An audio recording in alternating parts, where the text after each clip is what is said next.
மையம் நிகழ்ச்சிக்கு மீண்டும் உங்களை வரவேற்கிறேன். தமிழ் மொழியோட சிறப்புகளை பற்றி நம்ம தெரிஞ்சுக்கிட்டோம். இன்றைய தேதியில் தமிழ் மொழி என்னென்ன மாதிரியான பயன்பாட்டில் இருக்குது இதை பற்றி இப்போ நம்ம பேசலாம். ஐயா, இப்போ நிறைய பள்ளிக்கூடங்களில் வந்து தமிழ் மொழி தமிழ் வழி பள்ளிகள் நிறைய மூடிட்டு வர்றாங்க. நிறைய அரசாங்கமே வந்து ஆங்கில வழி கல்வியை வந்து கொடுத்துக்கிட்டு இருக்கிறாங்க. நம்மளுடைய பள்ளிக்கூடங்கள்லையும் சரி, நம்மளுடைய வீடுகள்லையும் சரி, தமிழ் மொழியோட பயன்பாடு குறைஞ்சிக்கிட்டே வருது. அதை பற்றி உங்களுடைய கருத்துக்கள். அதாவது ஒரு காலத்தில் மன்னன் எவ்வழி குடிகள் அவ்வழி அப்படின்னு இருந்தது. இப்போ எப்படின்னா குடிகள் எவ்வழி ஆட்சி அவ்வழி.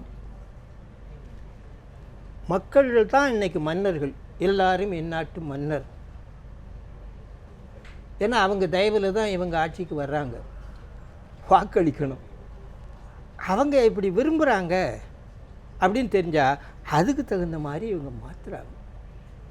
தனியார் பள்ளிகள் பல தமிழுக்காகவே அதுக்காக ஒரு இயக்கமே நடத்தினார்கள். அதுக்காக தங்களுடைய சொத்து சோகங்களை எல்லாம் இழந்தவர்கள் எல்லாம் உண்டு. அந்த பள்ளிக்கூடங்களுக்கு பிள்ளைகள் போகிறதில்லை. ஆங்கில வழியில் எல்லாம் டை கட்டிக்கணும், அது பண்ணணும், இது பண்ணணும்.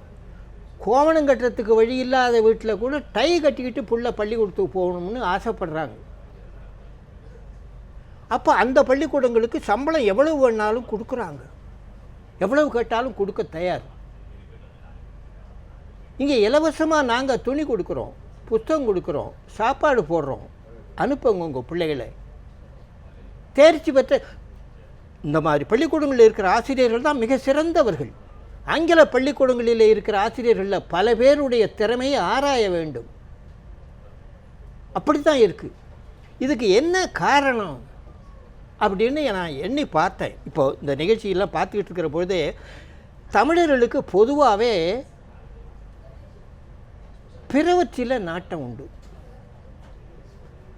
ஒரு காலத்தில் இன்றைக்கி எப்படி ஆங்கிலத்தில் பேசணும், ஆங்கிலத்தை கலந்து பேசினா தான் சிறப்புன்னு நினைக்கிறோமோ, அதுபோல் ஆரிய மொழியாகிய சமஸ்கிருதத்தில் பேசணும், சமஸ்கிருதத்தை கலந்து பேசணும், சமஸ்கிருத எழுத்துக்களில் எழுதணும். ஒரு இலக்கண ஆசிரியனே, தமிழ் புலவன், ஒரு பெரிய அறிஞனே சொல்லியிருக்கிறான், ஐந்தெழுத்தால் ஒரு பாடை என்று அறியவும் நாணுவர் அறிவுடையோரே. அறிவுடையோர் 5 எழுத்துக்களினால ஒரு மொழி பாடைங்கிறான். அவன் தமிழ் புலவன் சொன்னவன் பெரிய அறிஞர். பாஷைங்கிறத பாடைங்கிறான். மொழின்னு அவன் வாயில் வரல. தமிழ் அறிஞர், சாதாரண ஆள் இல்லை.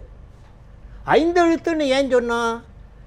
ஆங்கிலத்துக்கும் இல்லை, வடமொழிக்கும் தமிழுக்கும் இல்லாத சிறப்பு எழுத்து ட்ர ந ழ ஏ ஓ. இது ஆங்கிலத்தில் கிடையாது, இது வடமொழியில் சமஸ்கிருதத்தில் இல்லை. இதுதான் தமிழ். பாக்கியெல்லாம் ஆரிய மொழின்னு அவன் முடிவு பண்ணுறான். ரெண்டுக்கும் பொதுன்னு அவன் சொல்ல தயாரே இல்லை. 5 எழுத்தில் ஒரு மொழின்னு சொன்னால் வெக்கம் இல்லை உங்களுக்கெல்லாம்? ஏண்டா, தமிழ் ஒரு மொழியா? 5 எழுத்தில் ஒரு மொழியா? சி, அப்படின்னு ஒரு தமிழ் அறிஞனே சொல்லியிருக்கிறான். ஊவே சாமிநாதையர் தமிழ் தாத்தா தமிழையும் வடமொழியும் கலந்து எழுதுனா அது மணியும் பவழமும் கோத்த மாலை மாதிரி இருக்குன்னு அவரே சொல்லியிருக்கார். பரிதிமார் கலைஞர் ஒருத்தர்னா அந்த காலத்தில் அது ஒரு ஆபாச நடைன்னு சொன்னான். தமிழும் வடமொழியும் கலந்து எழுதினால் மணிப்பிரவாளம் போல மணியும் பவழமும் போல அழகாயிருக்கும்னு சொன்ன ஒரு பாஷையை அநாகரிகமான அசிங்கமான மொழி என்று ஆபாச நடைன்னு கண்டித்தவர் பரிதிமார் கலைஞர். அவர் தான் சூரிய நாராயண சாஸ்திரி என்ற தம்முடைய பெயரை பருதி மால் சூரிய பருதி நாராயண மால் திருமால் சாஸ்திரி கலைஞர் பரிதிமார் கலைஞர் தம் பெயரையே தமிழில் மாற்றிக்கிட்டார். அவருடைய ஆசிரியராக மரியாதைக்குரியவராக கொண்டவர் தான் நம்முடைய மறைமலை அடிகளார். தனித்தமிழ் இயக்கத்தினுடைய தந்தை மறைமலை அடிகளார் வந்தவர். ஆகையினால தமிழனுக்கு எப்பவுமே இந்த அடிமை புத்தி உண்டு. அப்போ சமஸ்கிருதம்னு சொன்னால் அது எல்லாம் தீர்ந்து போச்சு. இப்போது மறைமலை அடிகள் வந்து அதை ஒரு அளவு ஒழிச்சிட்டார். இப்போ திருப்பியும் வருது. இப்போ நாங்கள்லாம் அந்த காலத்தில் என் பேர் திருஞான சம்பந்தம்னு தான் எங்கள் அப்பா வச்சார். நான் அண்ணாமலை பல்கலைக்கழகத்தில் படிக்கிற பொழுது அதில் திரு ஒன்று தான் தமிழ், ஞானமும் தமிழ் இல்லை, சம்பந்தமும் தமிழ் இல்லை.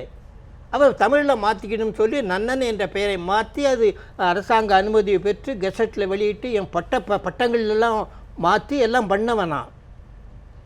இப்போ திருப்பியும் என்னென்னமோ அது இந்த பெண் குழந்தைகளுடைய பேரை பார்த்தீங்கன்னா இது பலகாரத்து பேரா பிள்ளைங்க பேரான்னு தெரியல. என்ன கசாமுசான் இதுக்கு ஒரு தொழிற்சாலையே இருக்கான் தமிழ்நாட்டில்.